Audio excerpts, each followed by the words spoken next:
Welcome back to Passive Income Pilots, everyone. Tait Duryea with Ryan Gibson. What's happening, man? I'm excited. We're talking airplanes today. Who doesn't like to talk about airplanes? Yeah. I took this podcast from the car on the way to the airport. Unfortunately, I had to dig out a little early on this one to go fly. So I exit from the conversation like a curling puck. We call that an Irish exit. So on this show, you're going to notice Tate's in the beginning, and then I kind of take it to the end, which isn't as fun. But however, this podcast will be fun because I know that there's people out there looking for side hustles, and there's also people looking for passive income streams. Guess what? We're going to show you both. So if you're like an aspiring entrepreneur and you're looking for ways to make money, and one of those ways is to go the familiar route, which is what you already know and love and trust, which is airplanes. We're going to get into how you build a flight school, like a whole flight school from soup to nuts. And we're going to talk to a guy who built a flight school, and he was also an airline pilot. So if you think you don't have enough time, guess what? That's not an excuse today. You have enough time, right? Or maybe this guy made the time or prioritized the time, and that's an important thing. But also, if you're like, I don't really want to learn how to make a flight school, we're going to show you how you can participate passively and make income in flight schools as well. But who we're bringing on today is someone that I actually rent airplanes from, and they've got a world-class flight school right here in the Puget Sound, right here in the Seattle, Washington area. This is Gordon Alvord, who is one of the founders of Rainier Flight Service. They have dozens and dozens of airplanes, mostly Cessna products, and they're at multiple airports all around the Puget Sound here in Washington. And we're going to talk about how they built a flight school, built a great culture. And also for those that are listening that maybe are aspiring aviators, if you are looking for a place to go be a CFI or train folks and you want to go to a school that has a good culture, pay attention. This might be a school that you put on your short list to go build your hours. And likewise, if you're in the Puget Sound area and you're looking to learn how to fly, this is a great place to go as well. Exciting episode. Let's get to it. Welcome to Passive Income Pilots, where pilots upgrade their money. This is the definitive source for personal finance and investment tactics for aviators. We interview world-renowned experts and share these lessons with the flying community. So if you're ready for practical knowledge and insights, let's roll. Gordon, thank you so much for coming on the show. We appreciate you coming on. My pleasure. Thank you for having me. So you are quite the business mogul. 70, how many airplanes? Oh, it varies a little bit, between 70 and 75. 70 to 75 airplanes at the flight school. That's unbelievable. All right. Well, we're going to get into that. Before we do that, it turns out we're colleagues. We are. Yeah. Yeah. Give us a little bit about your background and your airline career before we get into the flight school stuff. Sure. My background is Alaska Airlines captain, along with my business partner, Brad. Our backgrounds are almost identical. We met in college at the University of North Dakota, and then got hired at Horizon, and then later Alaska within months of each other. So we've been good friends and partners for a long time. It's fantastic. And yeah, we're going to be on the same seniority list here coming up. So the gloves are off. Fantastic. Well, I can't wait to meet you in person. Welcome to the Air Group. Thank you. All right. So you got to tell us about this flight school. What was the genesis around this? Well, it was never a plan. That's a question that we often got is, what in the world were you thinking starting a flight school? Because I think we all know that they come and go far too frequently. We actually started Rainier in 2008. We were furloughed by Alaska, and I'm sure we all remember that was a pretty difficult time, not just for the airlines, but the economy in general. And quickly realized we're not really qualified to do much with our lives besides flying airplanes. But we always had a passion for teaching and instruction. So we thought, well, why don't we just join a local flying club, make some cash. We're going to get recalled in 3 months anyway. Well, 3 months turned into 3 years. And during that time, we decided we wanted a little bit more control over the quality of the aircraft, the scheduling, and so forth. So we started with a leased airplane, eventually grew to a few more. Then we ended up buying some airplanes, and eventually some other instructors saw what was going on and asked, hey, would you mind if we joined you guys? I thought I like what we're seeing here. And it just took on a life of its own. By the time we were recalled at Alaska, we actually had a legitimate business. And Brad and I always decided that why don't we just see where it goes? As long as we're not trying to keep it afloat with our personal funds, or if we just wake up dreading to go to the airport, let's see what happens. And here, geez, almost 15 years later, we haven't hit that wall yet. So we're having a pretty fun journey. Yeah, and I'll just say I personally rent those planes, and my impression of your flight school was a very professional one, and you can feel the airline procedures in the culture. There's equipment on the ramp and the maintenance and just the safety culture that you guys have adopted there, and the safety video that you have to watch, and the classroom instruction that you guys offer for free. Well, I don't know if it's free, but Mhm. there's some safety courses that you have on mountain flying and VFR flying and transitioning in the time of the season to mountainous terrain, and how the impacts of icing and things like that. I've just always been very impressed, and it's been fun watching you guys grow. I jumped in my first plane there, I think in like 2015, when you guys just had the Renton location, and then now you've got a place in Tacoma Narrows and at Renton, and then also to the north, I think at Painfield, and then I think down in Auburn or something, right? Too. Yeah, we recently opened Auburn this last year as kind of an overflow.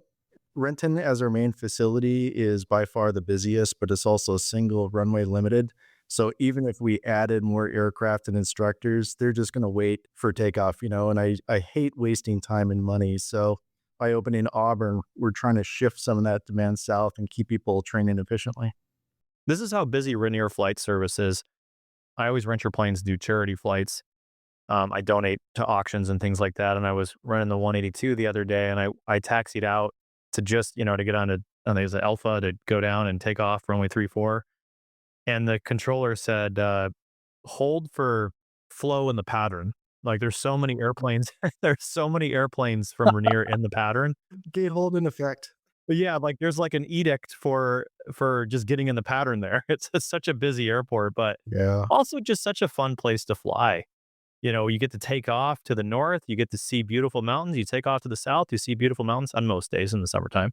And, you've got Boeing Field, SeaTac, seaplanes everywhere, a mountainous terrain, and you're kind of just threading this needle in airspace. Just a fun place to learn. I think it's pretty cool to be part of that program. The instructors have always been fantastic. Also, Gordon, I don't know if you know this, but Brad did my Alaska Airlines interview prep, which I passed my interview and worked for Alaska for a few years. Yeah. And actually, I ended up working for you guys, and I did your airline prep. So I was actually working with, it was Monica, I think was her name. Yeah.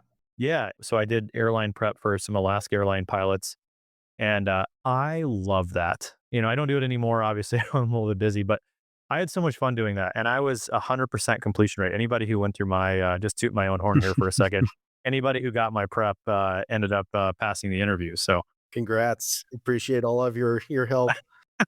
it was super fun. Well, Gordon, we want to get into the business side of flight schools. With the idea on the show is we want to elevate our listeners' acumen when it comes to finance and investing, and alongside that comes with understanding how businesses work. And I think that it would be a very fun exercise on this episode to discuss what goes into a balance sheet, a profit and loss statement, and a cash flow statement as it pertains to a flight school, because a flight school is something we can all relate to. We all went through it. We all saw the business model. So it's a business that we can all innately understand. And it would be, I think, the perfect backdrop to explain how those numbers work on each one of those counting sheets. And so would you mind breaking that down for the audience? Oh boy, we might need some more time. No, but I'll start, and then you steer me in the right direction. I would say that just like any business, a flight school is really no different than a restaurant or a franchise of some kind.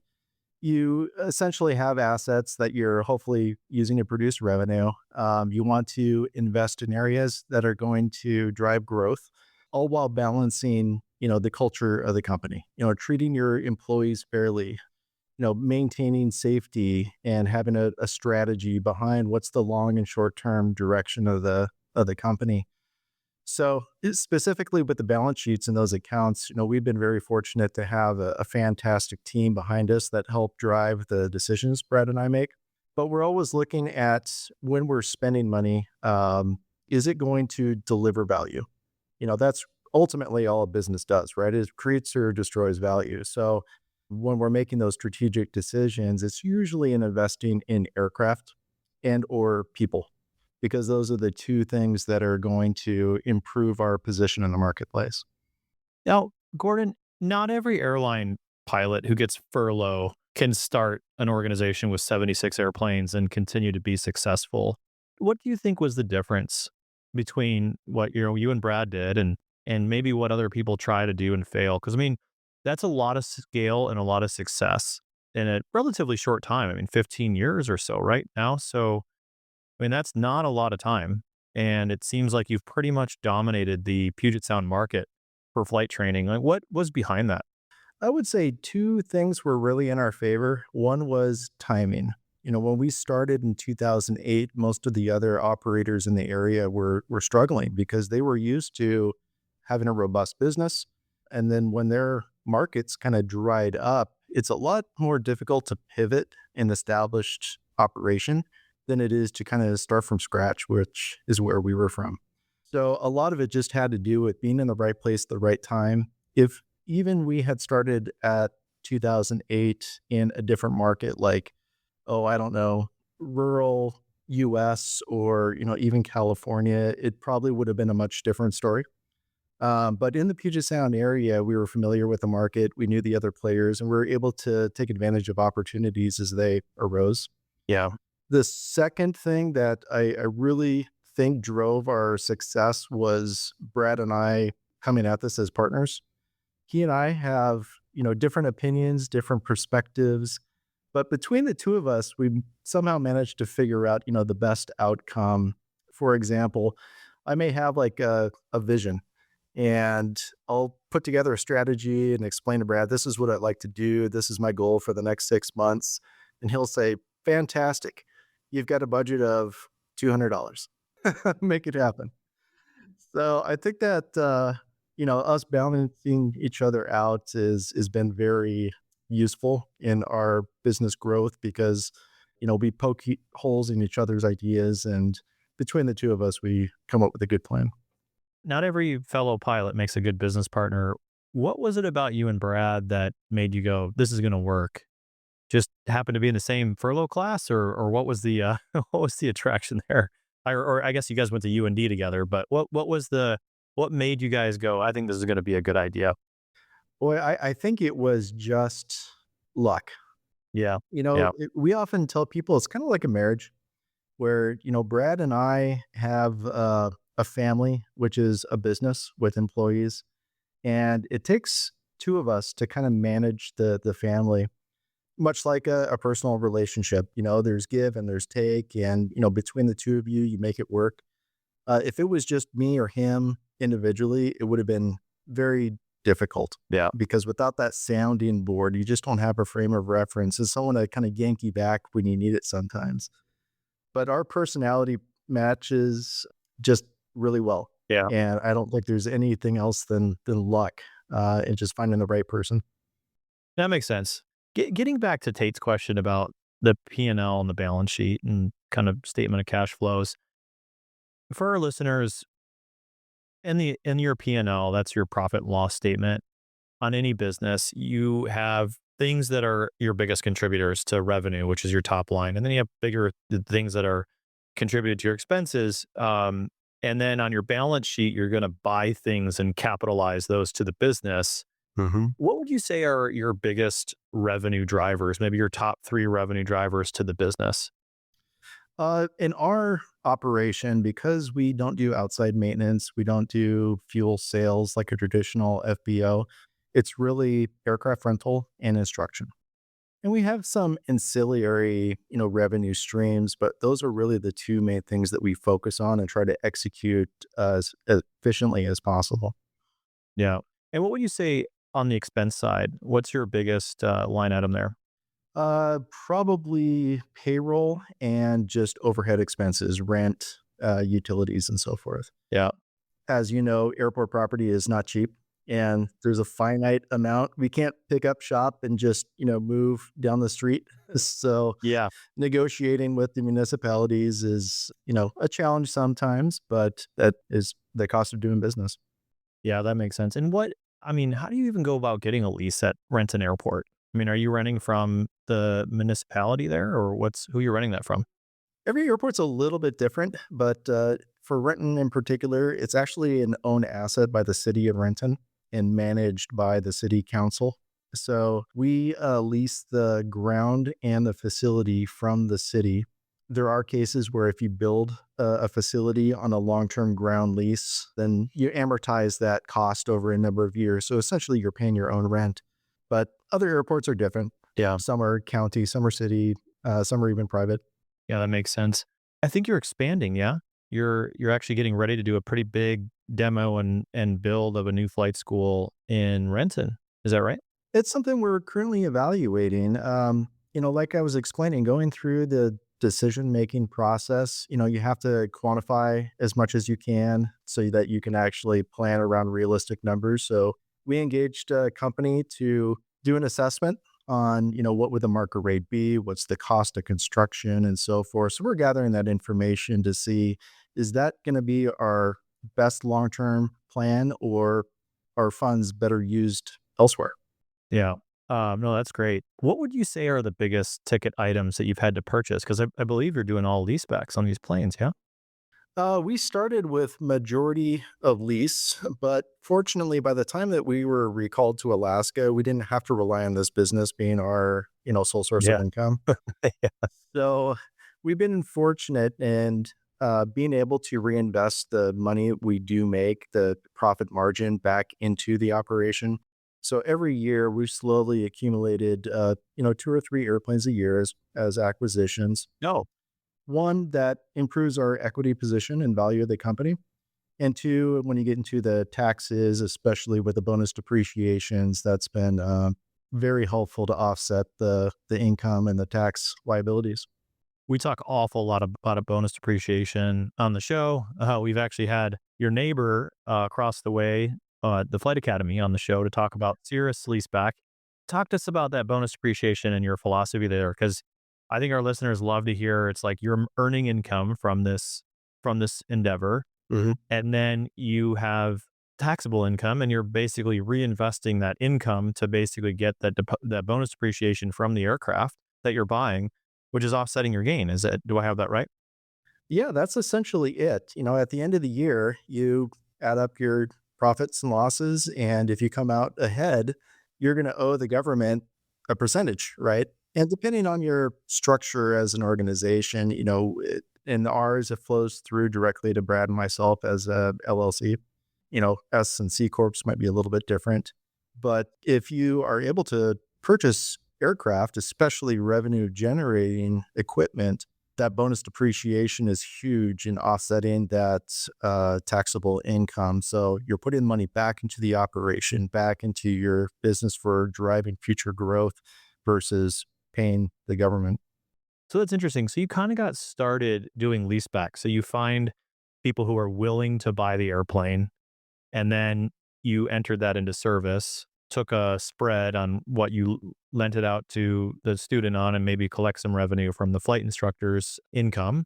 Mhm. And then over the time, you take those monies that you earn and you basically start buying your own airplanes.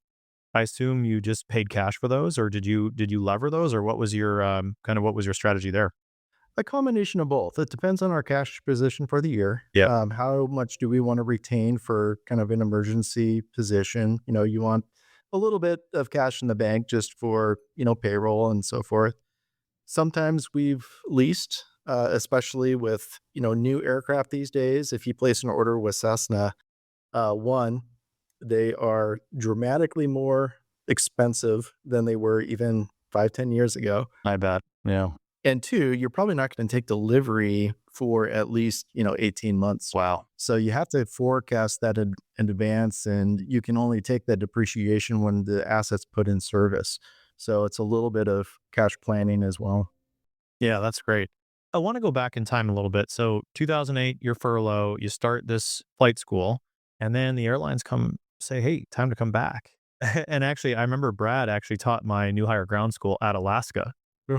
So he was my not in-dock instructor, but some one of those weeks, where somebody comes in and talks to the more new hires.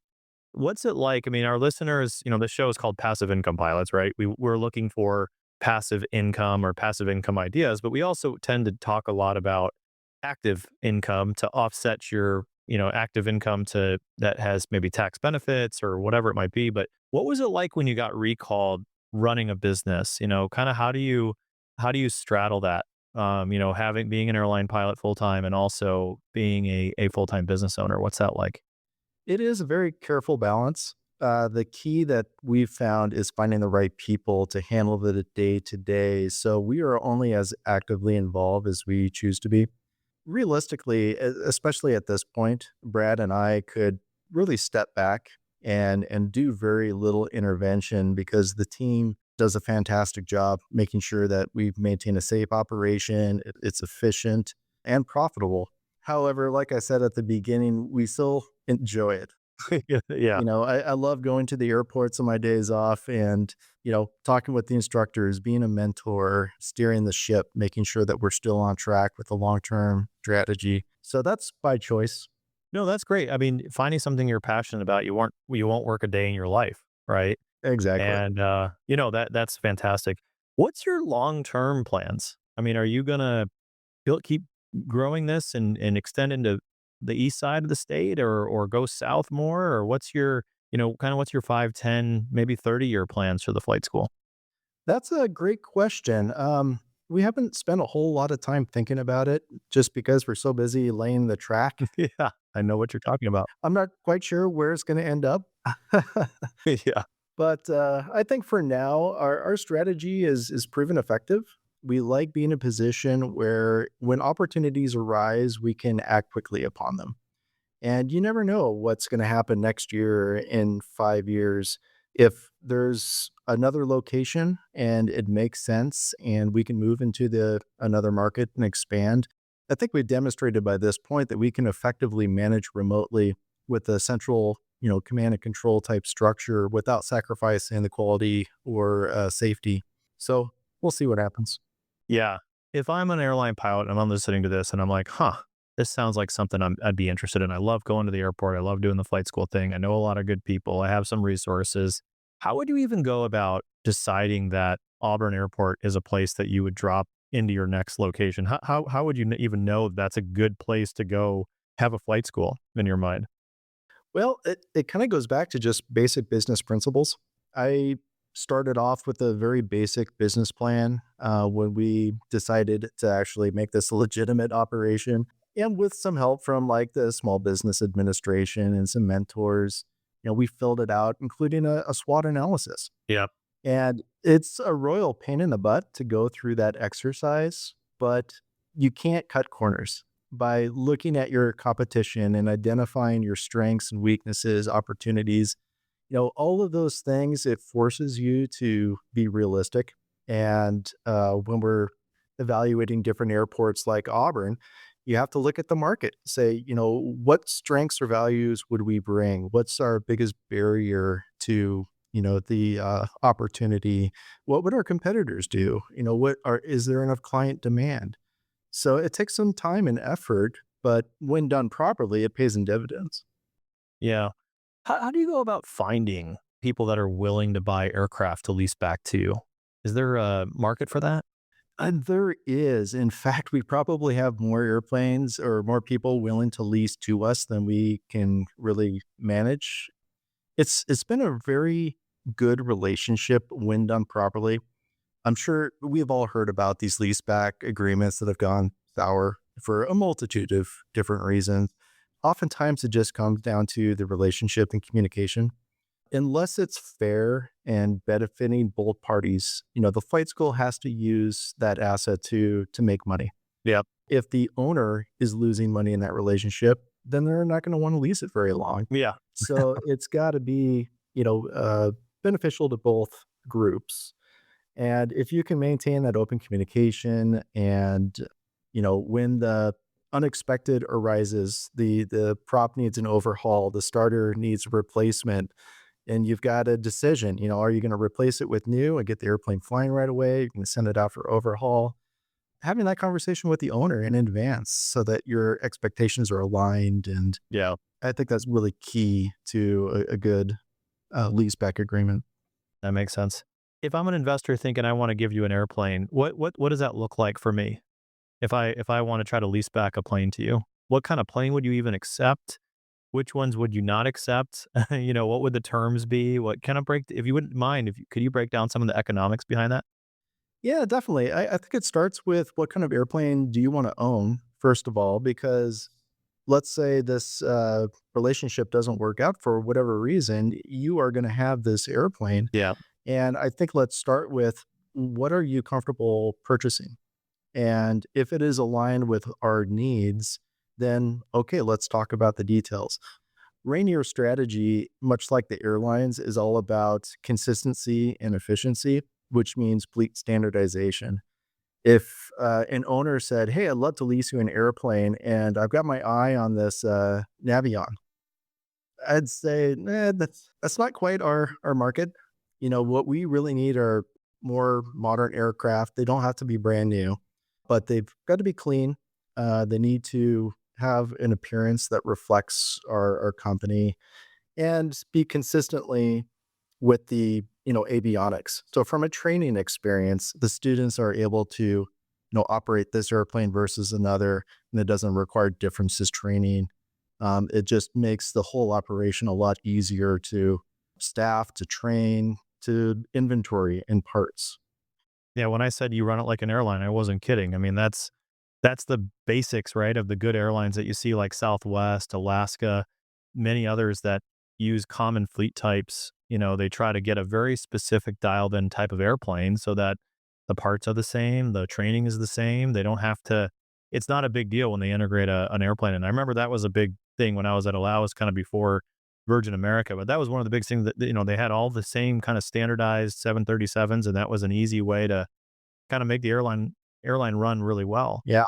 We didn't have too much variation. So, It's the same with flight schools to a certain extent. Now there are markets where maybe you have a leisure client pool and they're not interested in training for a career, but once they get their private, what's next for them? What is their aviation journey going to move towards? So we like to provide a little opportunity for continued education, for developing new and different experiences.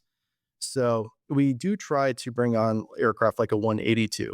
Maybe not a great primary trainer, but for someone that has a private, maybe they're working on their instrument and they want to volunteer with some charitable organizations.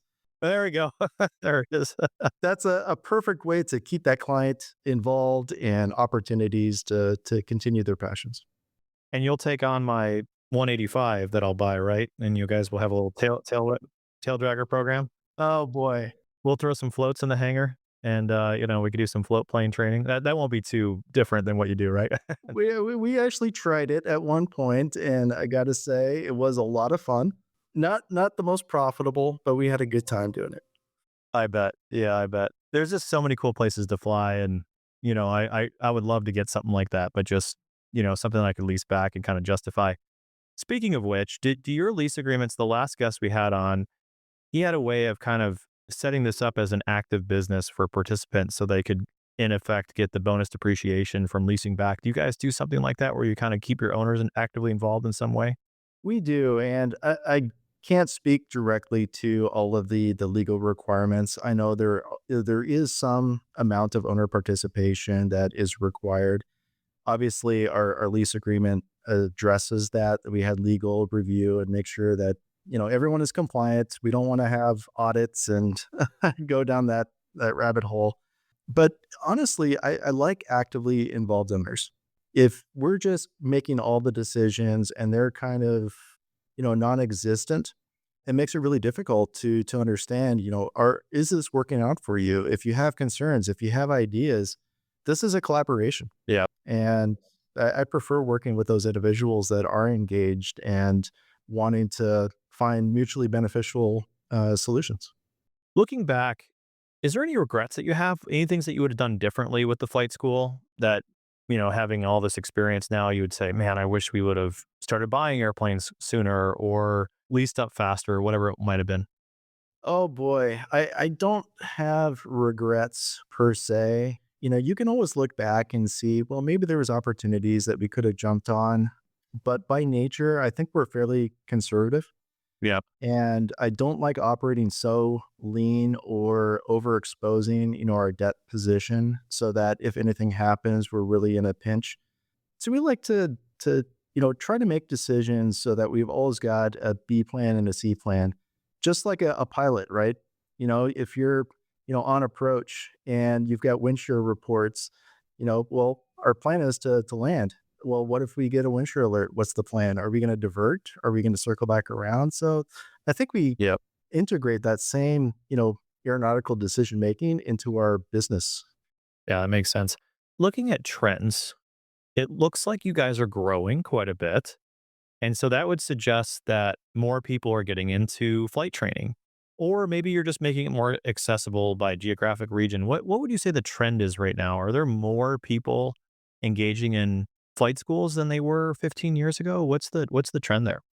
Clearly, over the last 5 to 7 years, everyone's seen the news headlines about the pilot shortage. There's a lack of proficient pilots. The airlines can't hire enough. Over the last year or two, I think we've seen that slow down. And it's kind of interesting because people like you and I, who have been around for a while, see this as kind of returning a little bit back to normal. It's not really a slowdown, it's just not chaos. Right, right. I think the trend is stabilization in the short term. If you read the Boeing reports and the different market forecasts, there's so many retirements coming up in the next 5, 10, 20 years that the demand is going to be consistent, but there's going to be some little ebbs and flows, hopefully not the wild swings that we've seen in the last 5 years. Yeah. What trends are concerning to you? And likewise, what trends get you excited? I mean, what are you seeing like the wave of the future of this is kind of like, man, this is going to keep me up at night if this trend continues, or maybe things that you're just thinking of that might concern you long term for the school. Um, what concerns me? I think overall the quality of the training. I know this isn't specifically business related, but you and I, we still fly with people and we see the change that's coming. Maybe it's just me getting old. Yeah, yes, I was gonna say, yeah, we're all that way, right? But no, there might be some legitimate concerns. Yeah, I mean, they Yeah, might be real, right? There's some probably truth to everything. right. Everyone's, read the articles about children in the magenta line. It's the Yep, lack of yep. experience and situational awareness that just comes with time. So I think that's probably the biggest thing that I don't worry about, but I think about. Here's an industry challenge, and I'm in a position to directly affect at least the clients within our organization. How can I make our instructors more effective? How can I better prepare them for a long-term career? How can I teach our students to, integrate some of those threat and error management principles that will serve them a long time? From a business standpoint, I think one of the largest challenges is just bureaucracy. You see the costs of maintaining airports, of facility improvements. You look at just about any airport around the country, and a lot of those buildings were from the 50s, right? Yeah, yeah, So the economic cost of developing and improving these facilities and the infrastructure is high, but it's difficult for GA to bear the burden of that expense, yeah.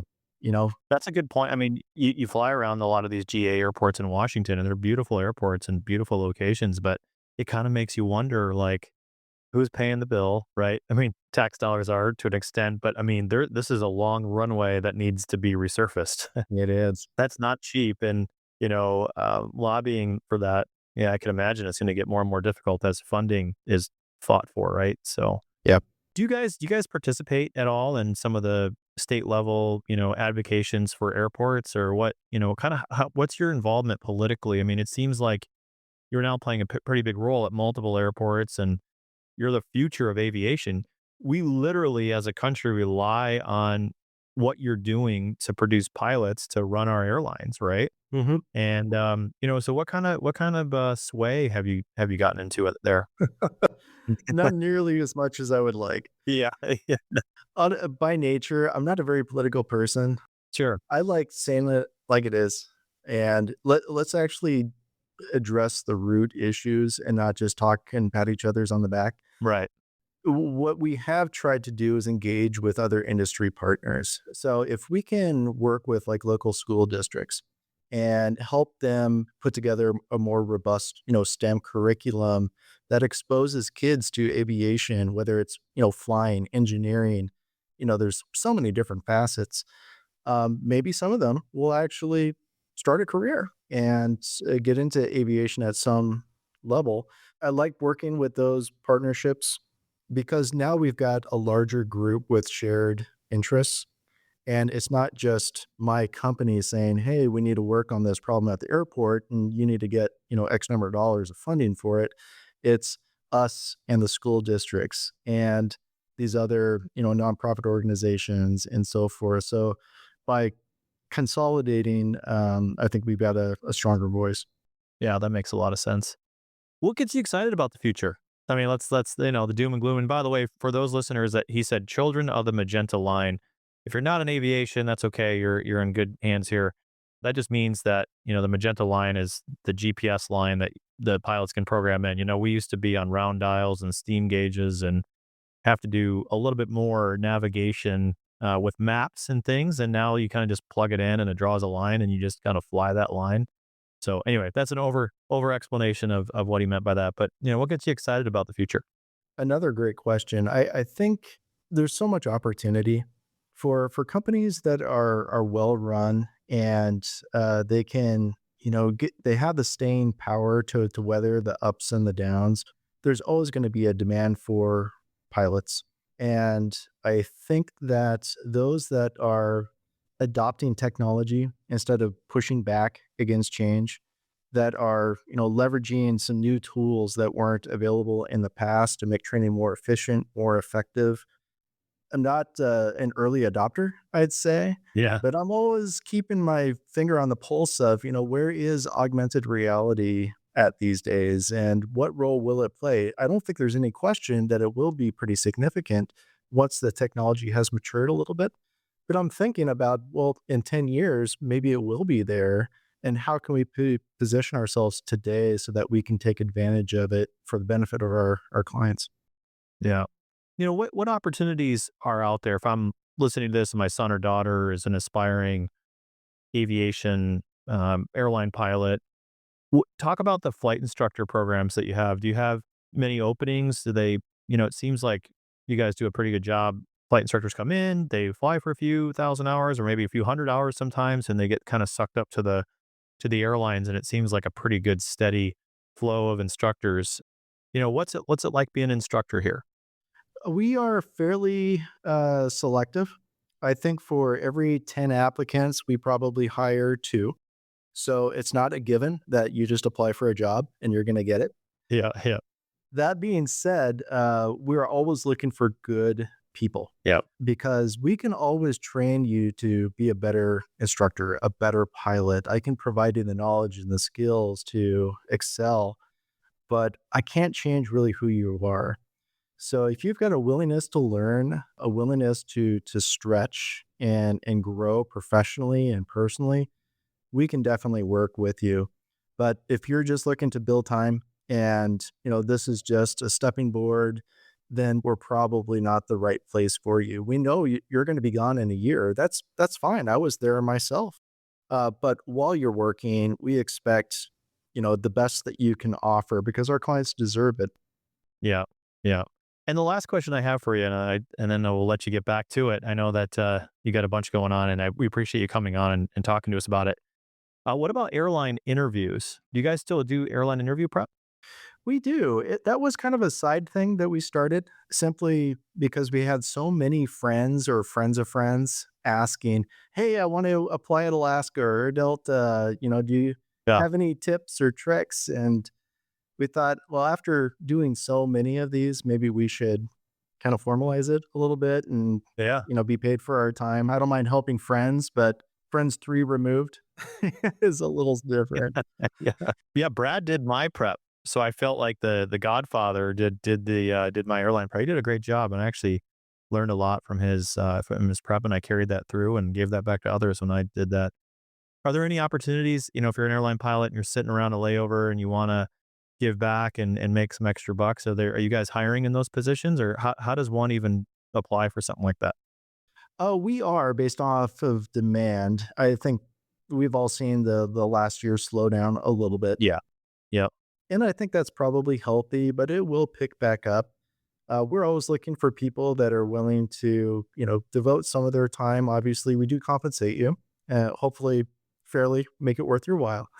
Yeah, totally. But almost more importantly than that, it's really helping these people that are looking to further their careers. They want to get from that regional to the major, that's been their life goal. But how many of us interview, 3, 5 times in our career? Usually it's a couple times. Yeah.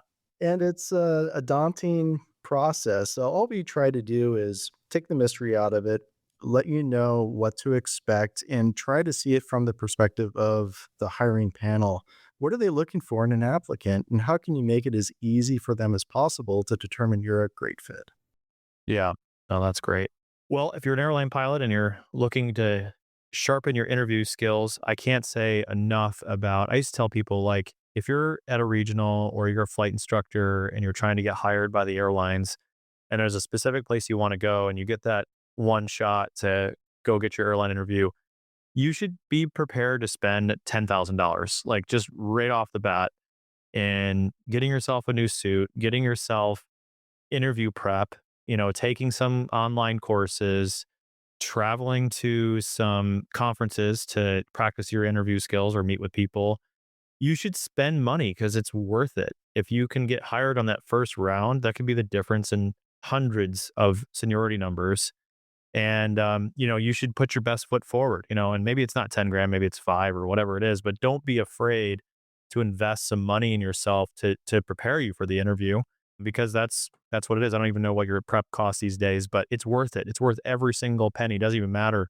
It's probably undervalued in what you get in the prep. So if people want to learn more about you, Gordon, and your flight school, maybe come down to, and that's one thing I wanted to bring up too. If you're listening to this and you're like, I don't fly, I'm not a pilot, this is interesting, but I kind of want to take a step and learn how to fly. Can you tell us about this, discovery flight? Because I talk to so many people, they're like, so I can just go down and just do this thing, and when we're in an airplane and I'm flying it, like, within a couple of minutes, like, yes, you can. Would you mind kind of talk about your discovery flight? Yeah, of course. It's if you don't have a background in aviation or that uncle that was an airline pilot to help introduce you, it can seem a little intimidating. Yeah, totally. If you show up to the airport and all you see is cyclone fence, you don't really get that welcoming kind of vibe. But please know that, whether it's us or really any flight school, if there's a small airport near where you live, I almost guarantee you that you can find an operator there and just explain to them, hey, I'm interested in flying, but I really don't know what to expect. Am I going to get motion sickness, or this is going to be the best thing I ever did? And you never know until you try it. Yeah. So just go out and ask around. I would also encourage you to look at organizations like the Experimental Aircraft Association. They've got local clubs that will take people for free flights. Oh, cool. If aviation is something that you think you might be passionate about, just get involved. And I think your journey will just take a natural flow from there. But what's the cost now to get your pilot's license? I mean, I know that, some people whip it out in 40 hours and some people can get it done in 100, or some people take a lot longer than that. But what would you say the average is there? Realistically, I think people really need a budget like 20, maybe $25,000 at the top. Yeah. We fly with people all the time that say, well, I remember when that 152 was, $18, including gas. Yeah. Yeah.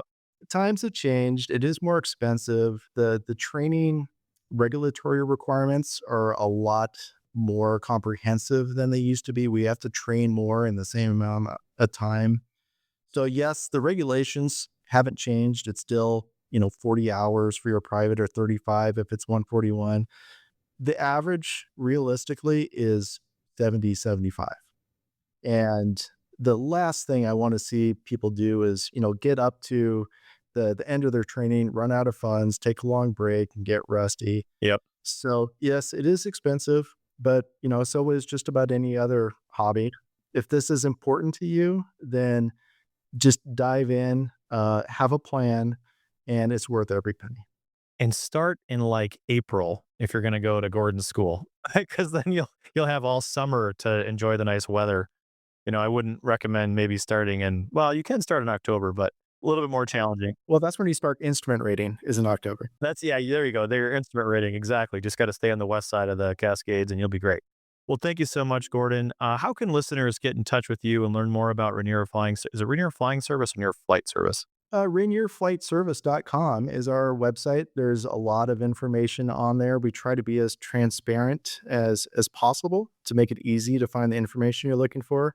If you can't find what you need, please just call, email us. And for those of you on social media, I think we have Instagram, Facebook, that kind of fun stuff too. But nice. We're happy to assist in any way we can. Great. Yeah. And if you're coming out here in the summertime for Seattle, stop by Rainier Flight. They'll take you up on a scenic flight or an intro flight or discovery flight, whatever it might be. And it's a great way to see the area. Yeah, we'd love to have you. Yeah. Thanks for your time, Gordon. And appreciate you coming on the show. My pleasure. Thank you, Ron.